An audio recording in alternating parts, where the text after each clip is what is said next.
Hi, my name is Bryce Wilkins, and today I will be telling you more about liver cancer.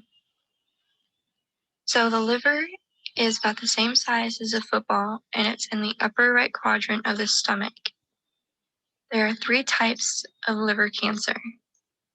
The first two I'm going to tell you about are primary cancer. This is where they're in one localized region. Metastatic carcinoma is where it's gone from one point to another. Oftentimes, it comes from the pancreas, the colon, stomach, breast, and lungs, and spreads to the liver. Some of the risk factors to be aware of with liver cancer are things such as hepatitis B and C infections, immunosuppression patients, increased age, obesity, type 2 diabetes. The male genders often have more risk of these, as well as people who have a family history of this disease. People who have an excessive intake on alcohol or any other drugs that are very harmful to the liver. Some of the signs and symptoms that you're going to see with liver cancer is hepatomegaly, which is the enlargement of the liver. Weight loss is very common with cancer. Ascites, which is fluid accumulation in the peritoneal cavity. Portal hypertension, which we'll discuss more later on.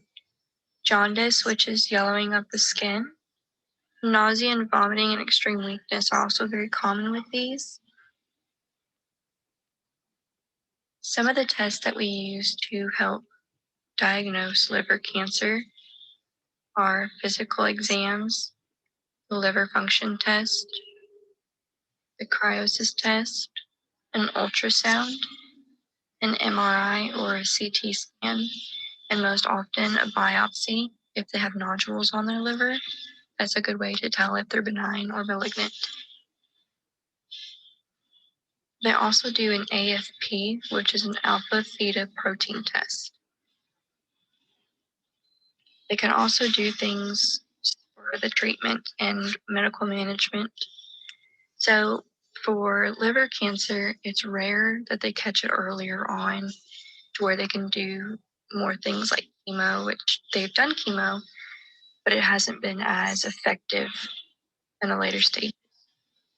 Oftentimes they can do a transplant or they can do a lobectomy if there's a tumor localized in just one portion of that liver. Portal vein or hepatic artery perfusion with chemo agents such as the 5-FU may be considered. Another one that they've also been using is called cryofreezing, which is where they go in and they freeze just the cells that are infected with the cancerous tissue.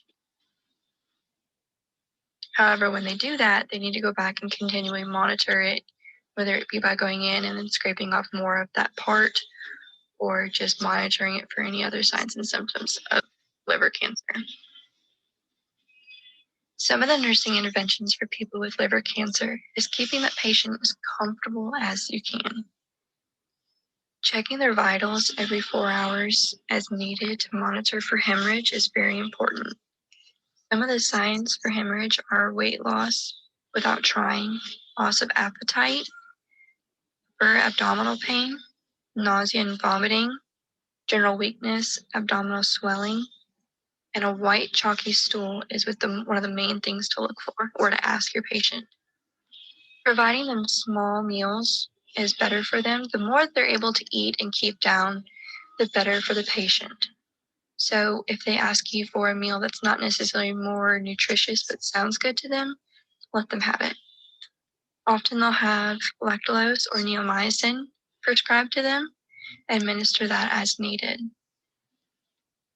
Some of the things that we're going to want to teach our patients is if they're an excessive alcohol user, they need to cease that or try to slow it down to preserve some of their liver.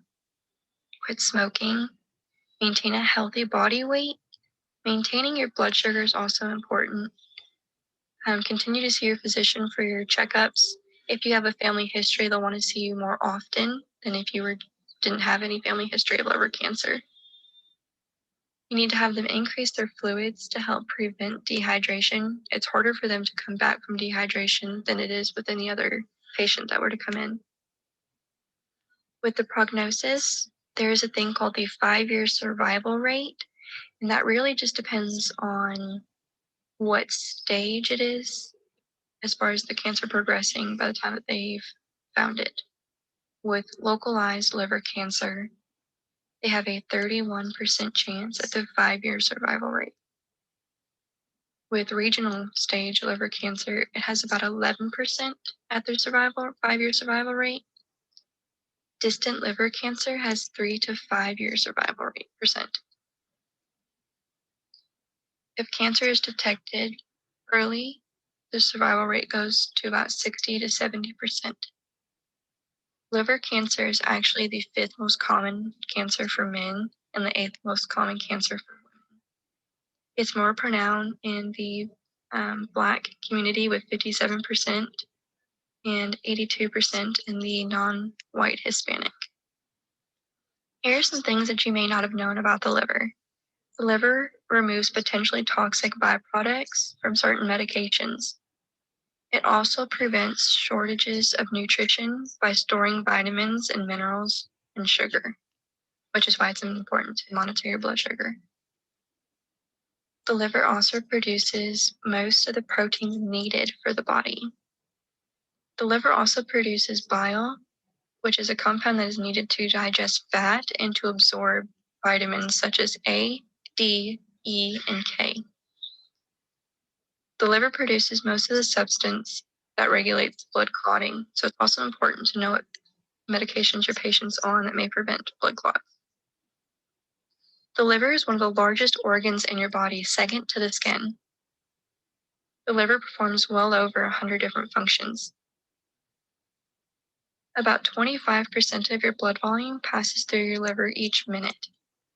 Your liver also receives the toxins, alcohol, nutrients, and germs, as well as the medications from your digestive tract. The liver can also regrow some of its tissue. So after things such as a biopsy, it won't just stay gone. This tissue will regrow, and it's also another way to help determine liver cancer if it's gone dormant. Liver cancer is something that's hard to talk about. If you or a loved one are going through this, or if you know somebody, let them know that it's okay to talk and to reach out for help. I've included 2 sites here that I found that were very helpful. These sites allow people to reach out and communicate with other people who may have had liver cancer or are going through some of the same things that they are. Having somebody there to talk to can make all the difference in the palliative and quality care for somebody in the end stages of their life. I hope this slide has helped. Thank you.